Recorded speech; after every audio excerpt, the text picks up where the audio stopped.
Okay, please welcome to our panel Jorge Barrera, journalist for APTN, Amy Smoke, events coordinator for the Waterloo Indigenous Center at the university, and Jonathan Rudin, program director for the Aboriginal Legal Services of Toronto.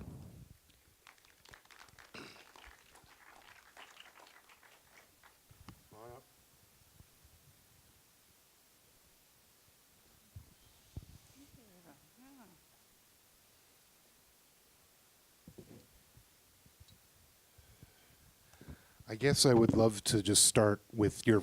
We just watched the. I'll watch the movie. What is it? What does it bring up for you? Anyone? Jonathan, why don't you start? Well, so for me, I think of what happened in Thunder Bay. I was one of the counsel for 6 of the 7 youth who died in Thunder Bay, and 5 of them drowned. And our position is that no one knows why they died. The jury in that case concluded that 2 of the deaths were accidental and 3 were undetermined. And they mentioned undetermined in this, in the coroner's inquest context. What undetermined means is it was either an accident or someone killed them. And so it's living with that. I also think of a case of Frank Paul, who was left in British Columbia, in Vancouver. The police took him from the police station and left him to freeze to death in Vancouver. So, yeah, a lot of memories and a lot. This is tragically not at all uncommon. Yeah, I'll echo that. I mean, I was thinking of Thunder Bay because, I was just there this summer covering stuff. And in particular, there's that scene where the white woman is yelling at probably Cree woman about. And the thing is, her argument is actually an argument that is constantly repeated in Thunder Bay, in particular targeting Barbara Kentner. Barbara Kentner was the woman who died in July, after a few months after she was hit by a trailer hitch in it was a targeted attack. Anyways, after she died, there was all this stuff that came out about her criminal record, and people were somehow, in a twisted way, justifying what happened to her because she was involved, with the law before. And it struck me that yelling match is actually still happening right now in Thunder Bay, but it's just not one-on-one. It's like an actual constituency in that city that propagates that argument all the time. For myself, wow, it was, I think of my personal experiences with the police. Being arrested, being incarcerated, and then the treatment that goes with self-identifying as a First Nations person when I'm now in their clutches. And then from then on, sort of the police card on my back that said, hey, she's an Aboriginal woman, and maybe we can stop her and maybe we can talk to her. And therefore, yeah, it was very personal for me, remembering the treatment of police and people in authority around me. Mm-hmm. One of the things that struck me was that everyone knew. These are not hidden things. Like, the community is all very aware. We talked, this was well known, and then yet, when they come to light, there's this shock of recognition, and it feels the exact same way in Thunder Bay. Like, everyone knows this is always going on, and yet there is this incredible disconnect between what the sort of wider population sees, and I think so much of that is that Aboriginal voices are not listened to, and so that when we say these things, it's automatically discounted. But it's just this frustrating sense that these seem hidden, but they really aren't, these issues. These are very much wide in the open. These were not things that went unnoticed at the time. These were very noticed at the time, and the community was talking about them all the time. These were rumors that you heard in Toronto about being put in the back of police cars if you were Indigenous. This is an ongoing thing. So why are we? And yet now we see the same response to Thunder Bay in a modern context. How do we get out of this state where we're always shocked by things that are actually commonly known? So the the judge who did the Neil Stonechild inquiry released a report, and it actually wasn't that interesting a report.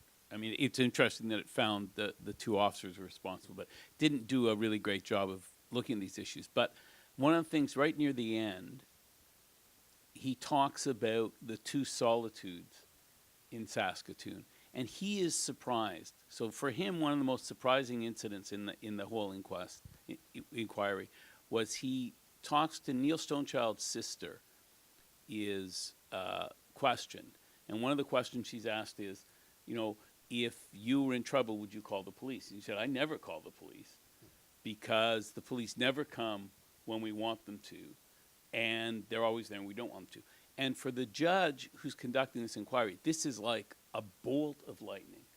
He had no idea. Like, really? This struck him as so odd.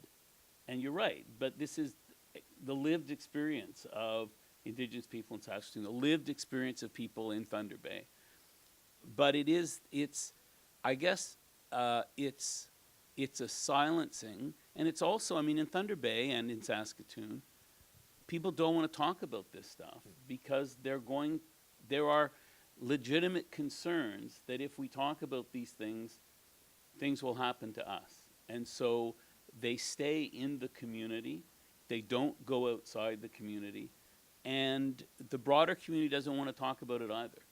So, I mean, there's not a lot of investment. You saw sort of what happened to the chief who starts to even broach those topics. There's, you know, if you keep it quiet, who's going to hurt except the people who are always hurting? I think there's an element of denial among the political class, the media class, the dominant class in this country to ever actually admit that these things aren't exceptions to the rule, but that in many places they are the rule. And I think that's where that shock comes from. And it's like, oh my goodness, oh look, you know, but this is just an aberration. But in fact, especially in the prairies, this stuff is not the exception to the rule. This is I mean, there's been polling done showing the level of prejudice towards Indigenous people is highest in the prairies. And in Thunder Bay, I mean, the thing about Thunder Bay is that it actually did shock me at the same time. I mean, I've been to Saskatoon, Winnipeg, Edmonton. A lot of the issues in those cities are in Thunder Bay, but in no place have I ever seen it in such a concentrated state. Thunder Bay is shocking. And I think there's deep things there that I don't think the inquiry got into. I mean, the inquest. The inquest actually raised more questions than I think it managed to answer, especially with those three deaths that the drowning deaths the jury said were undetermined. And there was a lot of clues that surfaced in that testimony that pointed to murders, and nobody really followed them up. And I think one of the biggest tragedies from that inquest is that coroner's brief is no more. The OPP, I don't know if everybody's familiar with. Yeah, maybe you can describe. Maybe you both can quickly do the. Well, tell us the inquest. We can get back to it in terms of the shock. But anyways. Well, mostly, you know, it's surprisingly, and I didn't grow up in a very racial town like in Saskatoon or Winnipeg, Calgary. I grew up in Kitchener-Waterloo, but in my own family, in my reality at home, you don't talk about things. You just don't. You don't tell people, what's the police going to do? Come and take you away, if anything. Come and take away the kids. So I learned very early, too, that you just don't talk about these things. That was like the biggest rule in my mom's home. You don't talk about these things. You don't feel these things. You don't tell people about these things. My mom told me she learned to cry when she was a child without making a sound.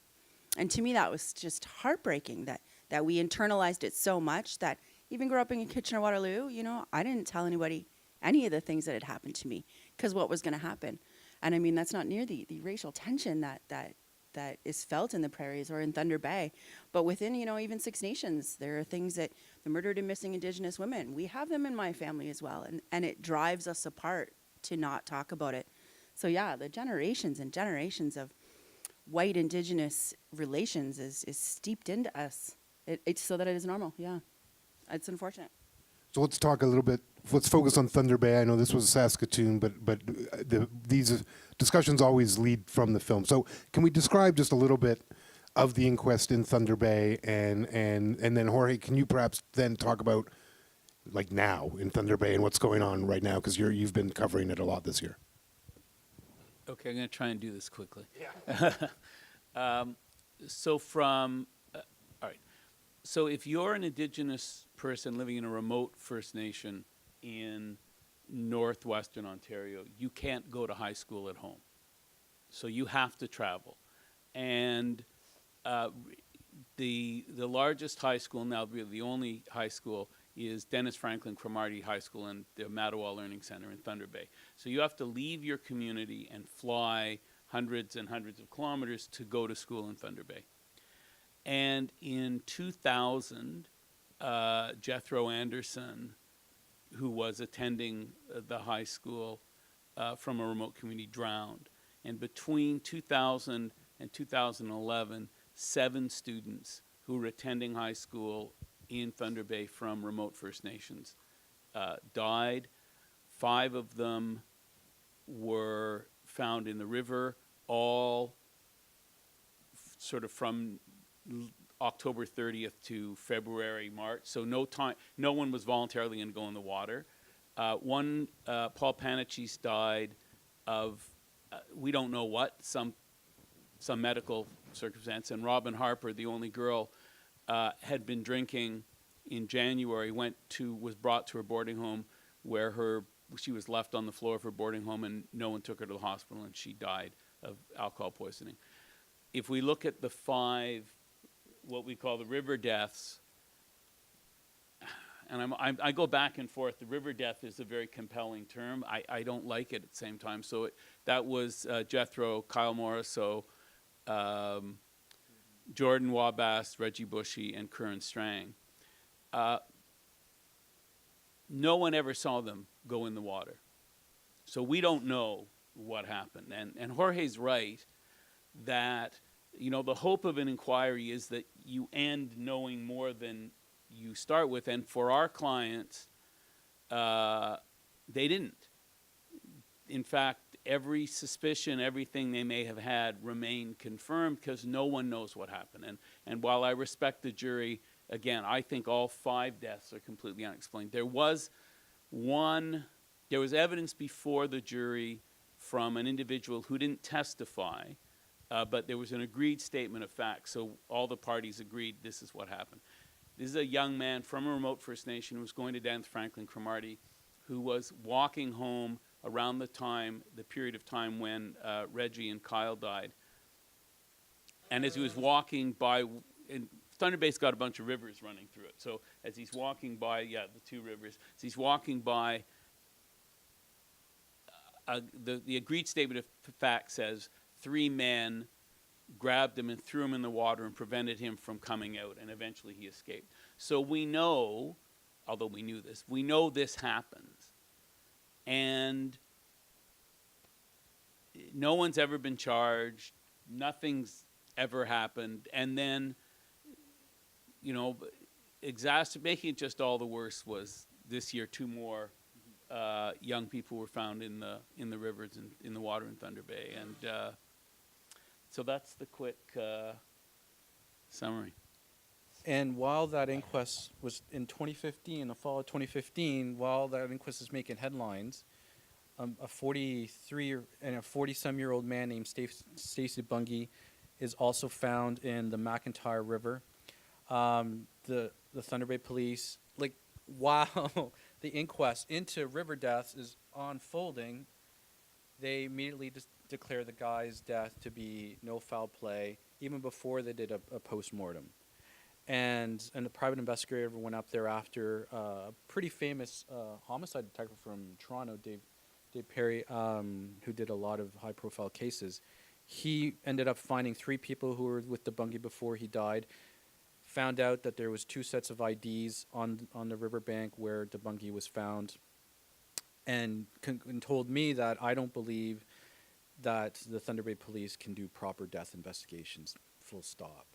And the thing about the McIntyre River is that it was engineered to deal with some flooding in part of the city. So it's not a strong current there. It's sort of a flat river, and for someone to just drown in there, it's hard to sort of imagine, because the water is really, really quite still. And then in March of 2016, in the 17th day of hearings at the inquest, a woman named Christina Gliddy is found dead by a bridge that crosses the McIntyre River. And the person who was last with her told Thunder Bay Police that he saw people approaching her before he left her there. And they just ruled her death. She was wet, and her clothes were freezing, and they said, oh, she just died from hypothermia. She was found dying. She later died in the hospital. Then in May of 2017, 2 youth, 17, a girl 17, a boy 14, were also pulled. One was pulled from the McIntyre, the boy, the 14-year-old, and then the 17-year-old girl was found dead in a marshland area. Again, Thunder Bay Police said, the 17-year-old Tammy Kiash said, no foul play suspected, even though she was found with her pants down. And Josiah Begg, the 14-year-old found in McIntyre, they haven't said anything about it. It's still under investigation. The coroner's has since, Dirk Heyer has since called in the York Regional Police to investigate these deaths, the Kiash and Begg, because the Indigenous community in Thunder Bay has no trust in the Thunder Bay Police to actually investigate the deaths of Indigenous people, and they have a lot of reasons why. 2 days after the Thunder Bay Police said Jordan Wabass, one of the kids from the inquest, no foul play suspected in his drowning death, they got a tip that it was murder. And the tip ended up revealing that three different people were told by the same person that he had thrown Jordan into the river. In addition to this, there was a rumor that Jordan was killed because of a case of mistaken identity involving the Native Syndicate. There was a lot of smoke, but the Thunder Bay Police did not bother to try to seek out the fire. And I think one of the other things to point out that came out in the inquest as well, the level of distrust becomes self-fulfilling. So people don't want to talk to the police. So that becomes the other thing, that if you do have evidence, you don't want to talk to the police.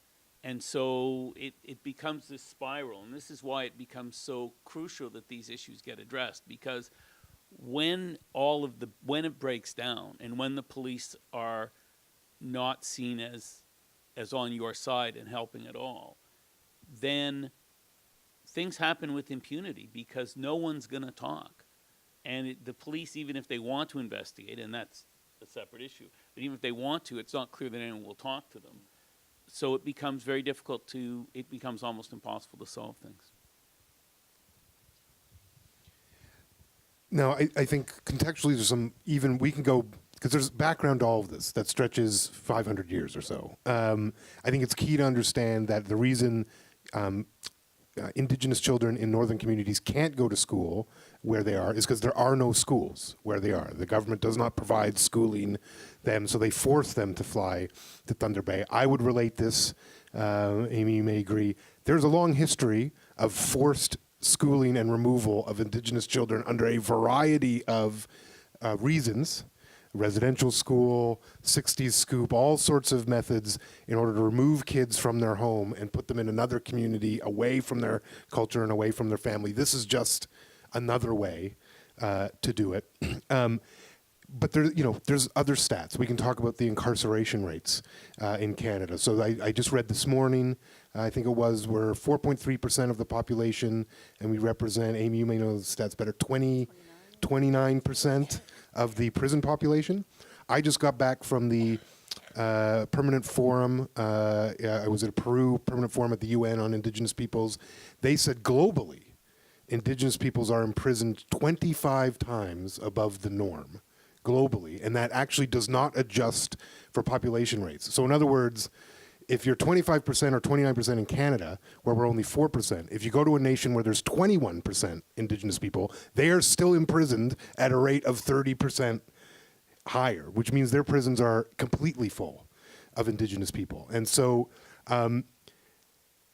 this is a part of a much larger struggle. And I guess I'm wondering, Amy, just in terms of your own experiences, like,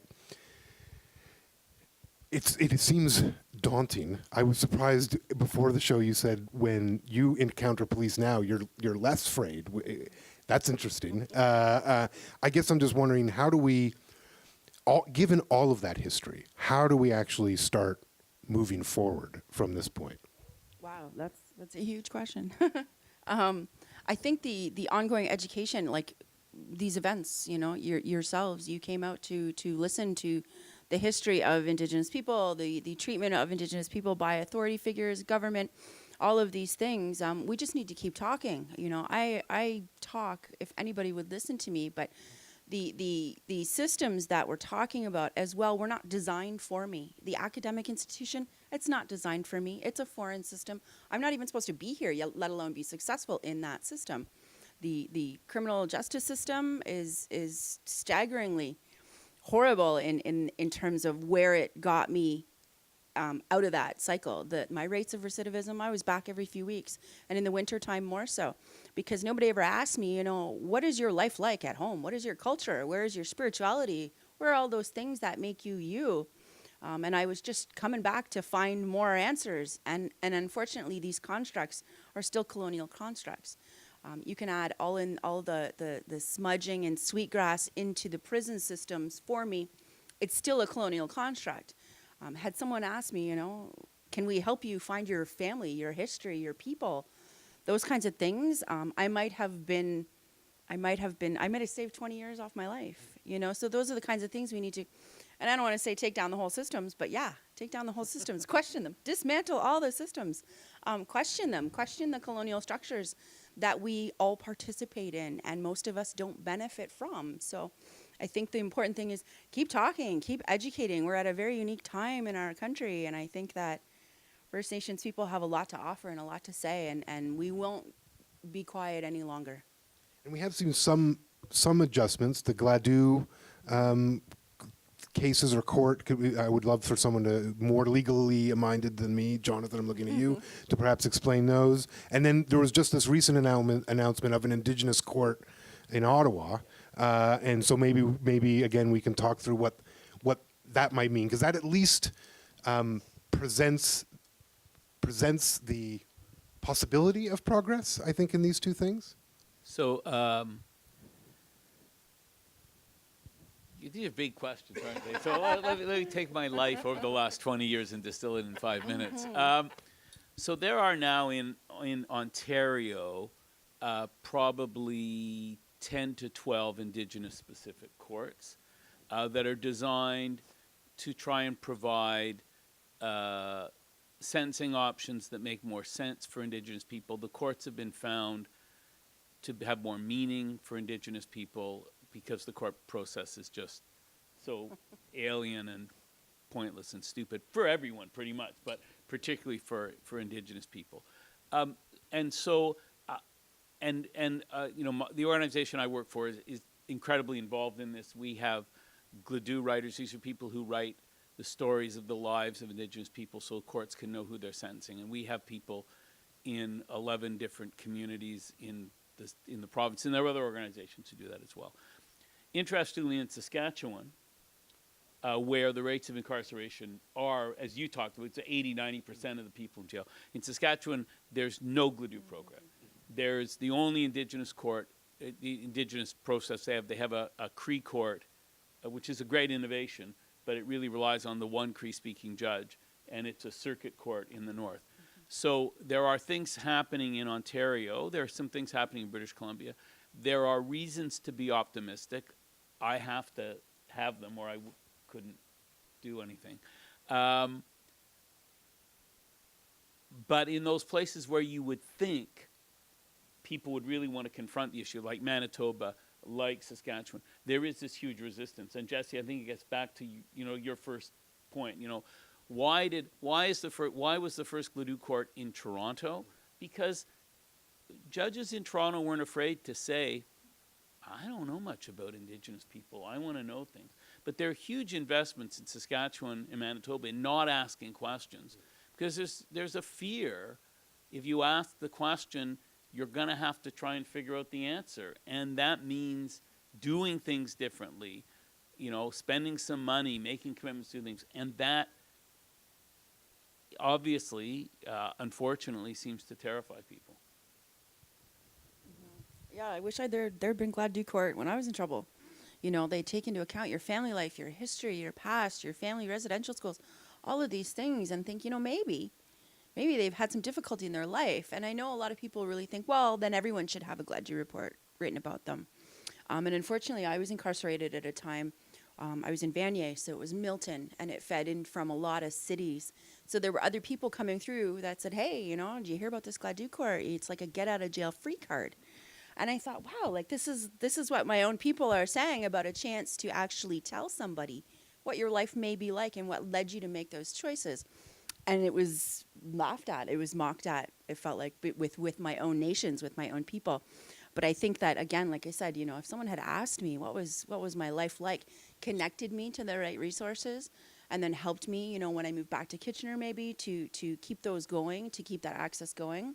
I think, yeah, I would have shaved a lot more time off. And I wouldn't have brought, you know, my 17-year-old's here with me. And we had a huge hiccup in our relationship.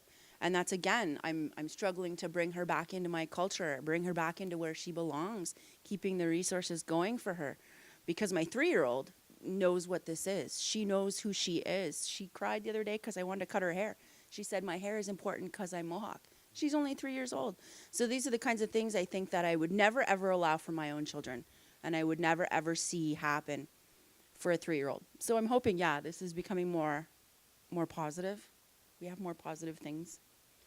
But the courts is only one part. Policing is another major issue. I mean, I was struck by Oliver Williams when he made that statement that he would wish he could just dispense of an entire generation of officers and start over. In your experience in talking to the police, or would you agree, or like where? Because again, at the end of the movie, it's not a different generation. It's the guy who's at the Little Chief, running the Little Chief Center in Saskatoon, is the guy who drove Neil Stoneychild out. So I guess I'm just wondering, like, how do we tackle the police? The courts is one thing, but these are the frontline interactions that Indigenous people have with the justice system, are police officers, and we're not seeing as much transformative, systemic sort of changes on the police level forces we are seeing in the courts. Yeah, when he talked about that, and he talked about the older generation imparting their bad habits to the younger cops, just to bring it back to Thunder Bay, that's actually real. I've come across, so Thunder Bay's mayor, who's under a police investigation, has been charged. It's like Thunder Bay's police chief and mayor are both charged.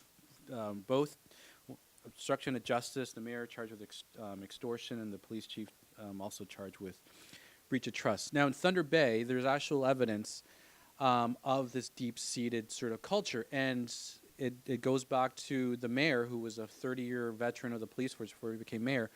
When he was doing his, training day, when he was a rookie cop with his trainer cop in the 1970s, they took him around Thunder Bay and they pointed at all the brothels in the city, and they told him how these brothels are basically, the police protected the brothels. They would tip them off before the police was going to raid them.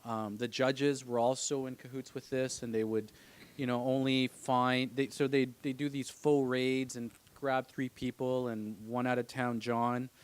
The Johns were always out of town for some reason, and then the judges would hand out a few $100 fines, and the Crowns would ask, and there's evidence of the Crown asking, why are you only doing this? And the judges saying, well, you know what, that's just the way it is. There's nothing we can do to stop this. So in Thunder Bay, there's actually was a culture that these cops actually set the law. They were the law, and the chickens came home to roost with what happened with Keith Hobbs, the mayor. I don't know how much I can say right now about, because none of it is totally confirmed in some of this. Anyways, but let's just say the reason that the mayor got himself in trouble is because even though he was no longer a police officer, he still was trying to be one in a certain situation, and it just showed that the type of sort of self-declared law that exists in Thunder Bay. I know this is going on YouTube and stuff like that, but it is true. Thunder Bay Police since the 70s up till at least the 90s were protecting the sex trade in the city. And this came out after 2 officers were charged with trying to interfere with the execution of warrants on 2 brothels in the late 80s, and then there was arbitrary, and then all this stuff came out. So that's, one funny story. One of the brothels would make a cake for sick children at the local hospital every Christmas, and the police would deliver the cake, but the actual bakers were always anonymous. So, but anyways, but in terms of, the generational, the culture, that is real and it exists. How that changes, I think we have seen some changes with the RCMP and the OPP in terms of how they deal with Indigenous issues. I think the best example of this, a positive story, was how the RCMP, I don't know how many of you know what happened on Canada Day. There was an attempt to set up a teepee on Parliament Hill. The RCMP, after initially almost creating a PR disaster where they actually arrested some people trying to bring the teepee onto the hill, ended up bending over backwards to do everything they could to let that teepee live on the hill, on the main hill grounds. And, they negotiated a spot for it right near the stage.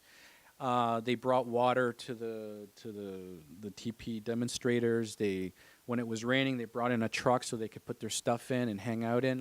They did everything they could to let that thing happen, even though they didn't have to. And the OPP is also trying to make changes since what happened with Dudley George and things like that. So there are examples, but it hasn't filtered down to, I don't think, the municipal police level in all places, especially in Thunder Bay. So there a couple things come out of this. One is during the inquest, and we were able to examine the deputy police chief, and we were talking about training, and he said, well, all our officers get training, including Indigenous training, and I got to go back to my hotel room because I was going to cross-examine the next day, and I looked at one of the officers who had 30 years or 25 years, and I looked through his whole training history, and he had not had not one program that was Aboriginal training. But the Aboriginal training that they did offer, was the OPP training, which is sort of an Aboriginal awareness training, which happens down south and is based with Haudenosaunee elders, which is great, but Thunder Bay is not Haudenosaunee territory, so what are you learning? And it was interesting in the film, you saw the Elder Linklater talk about cultural awareness. And one of the interesting things about police training over the years is there have been various attempts to figure out what's going to work. So the first attempt was cultural awareness training, but that hasn't seemed to change people's behavior. You have culturally aware police officers who often know more about Indigenous culture than the Indigenous people they're arresting because of the history of colonialism. But that's not changing the fact that they're arresting people.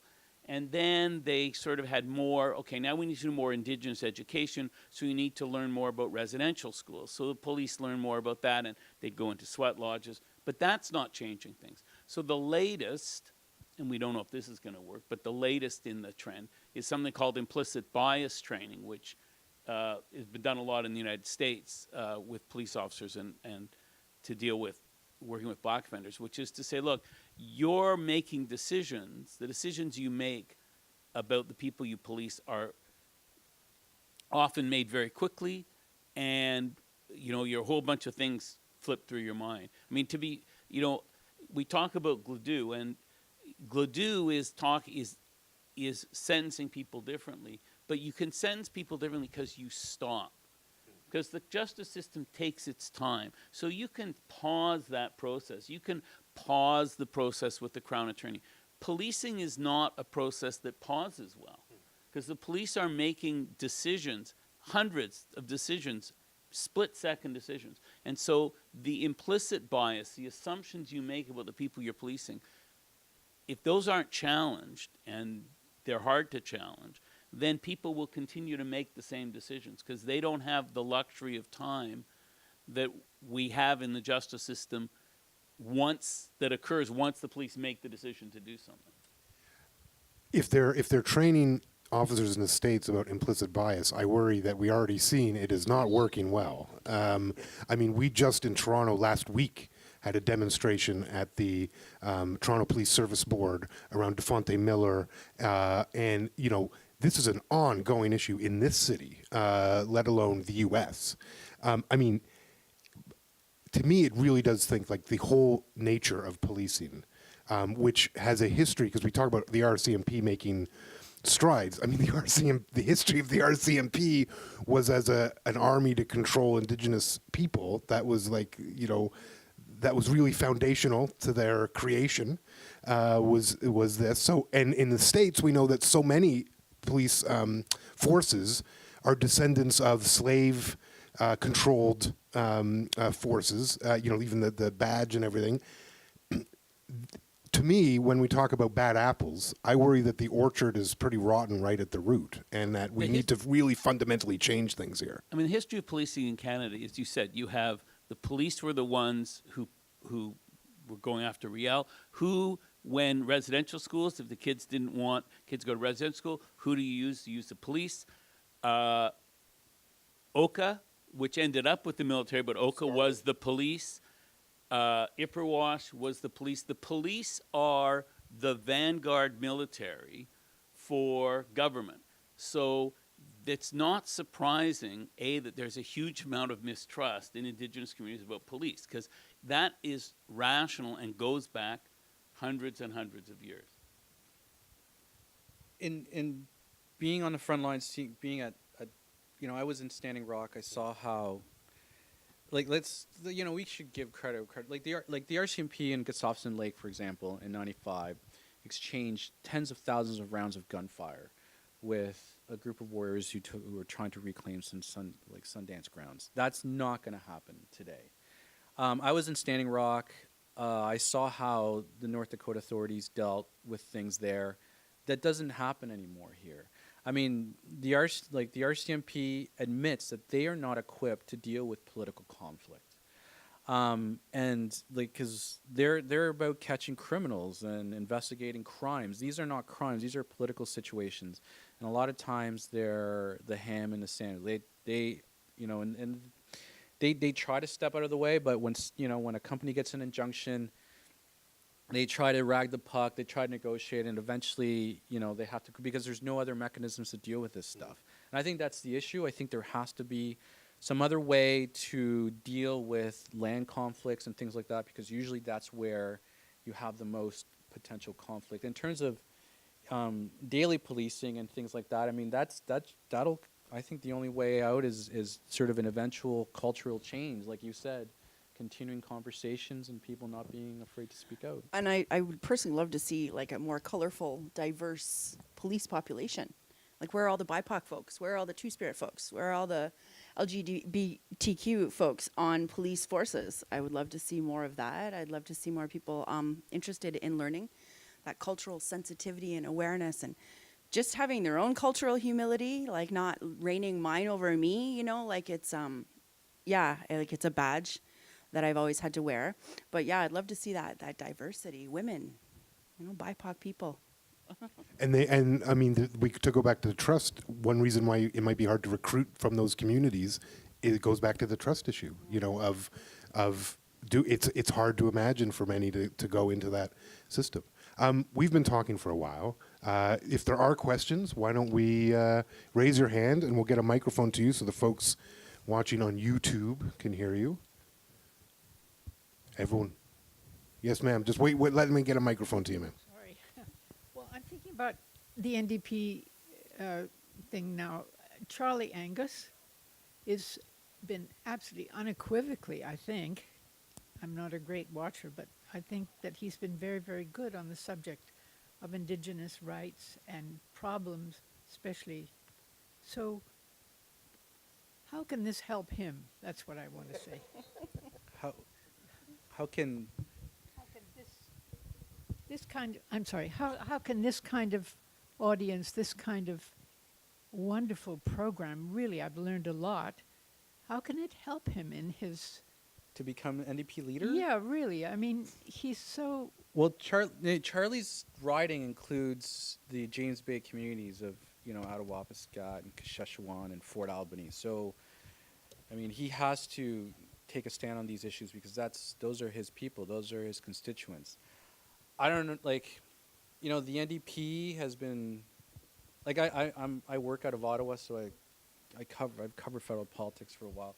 But the NDP has had us, off and on record in terms of pushing Indigenous rights. I don't think Indigenous issues are going to be the defining thing in terms of the NDP leadership. I don't know why there's no reason why it shouldn't, but it seems like right now, and like it is sort of in the big picture politics, it's Quebec again. Now the whole thing is being muddied by I think it was one of the Quebec candidates talking about how they want to respect whatever the Quebec Assembly does on Muslims being able to put their kneecaps or whatever in with their work for the government. So but the Quebec debate always eclipses the Indigenous debate, even though they're both about national unity, and one's basically been talked to death, and the other one hasn't, and the other one we still need to deal with, and I think it has bigger stakes at play, because the actual economy of the country depends on, the nation relationship. So I don't think it's going to help them much, because I don't think the NDP is seeing it as a defining issue. Oh. Okay.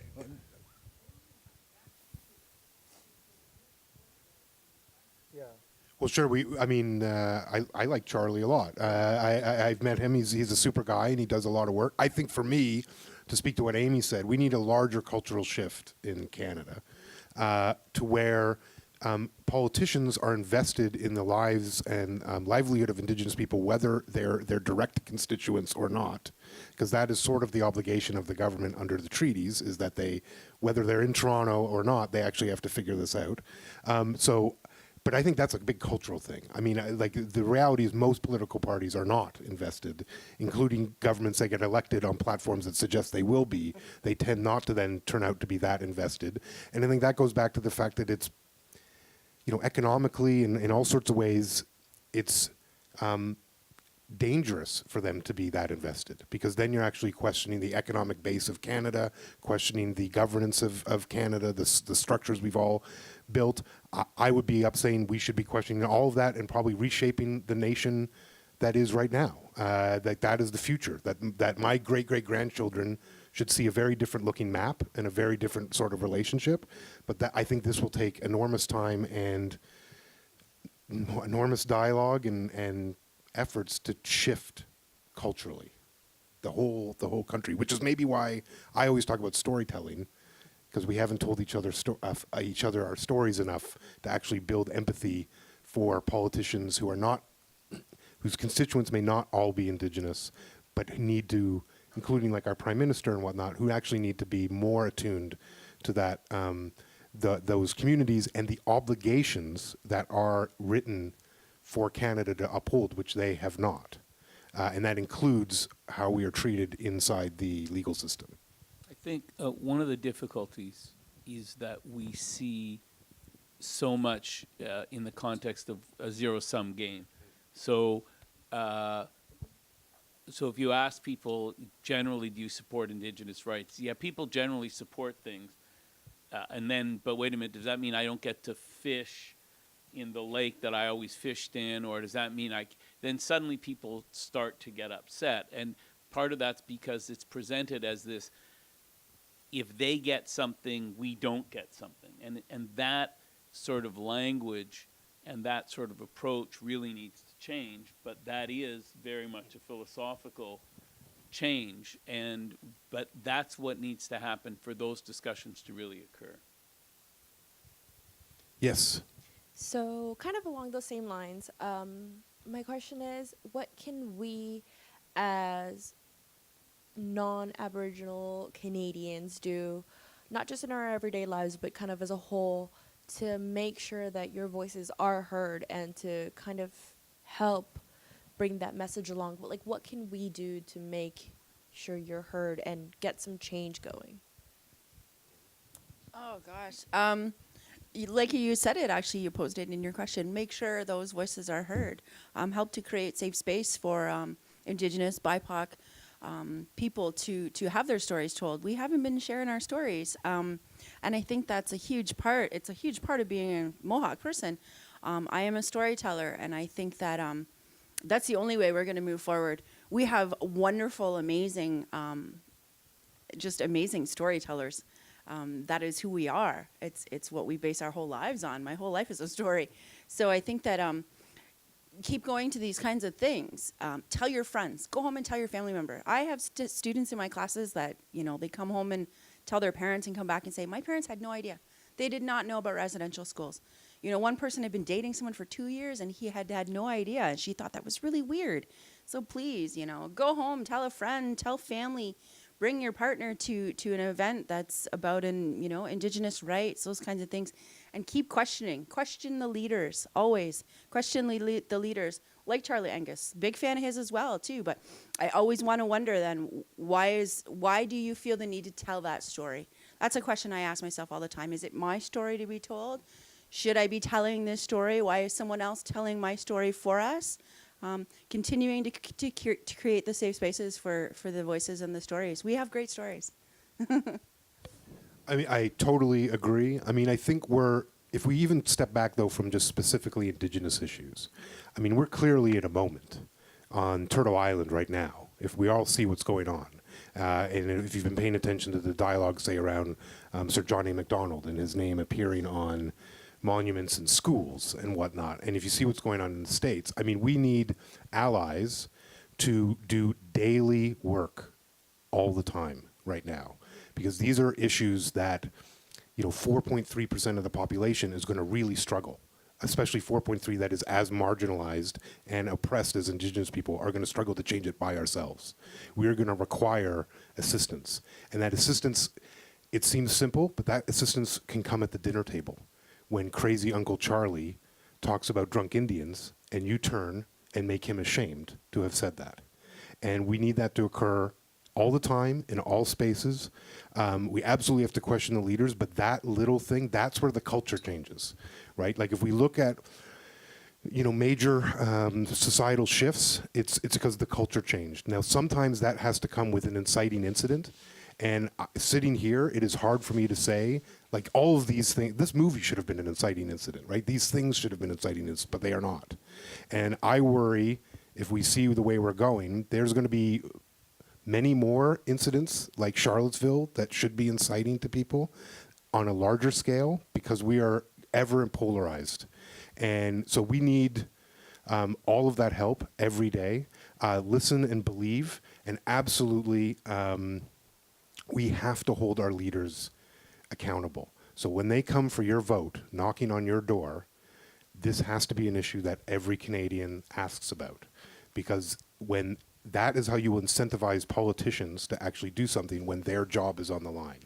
Because if they can feel free to ignore it, they will continue to ignore it. That is the history of this place. And then I would also say, back to the storytelling, seek out Indigenous storytellers and our stories. They are everywhere. Even when we were not allowed to share them, we made art where they're there. And just, this series is ongoing through the fall. Tomorrow we're showing another film here called Ganasatake, 270 Years of Resistance by the great Aonisa Bomsawin as part of the Canada on Screen program.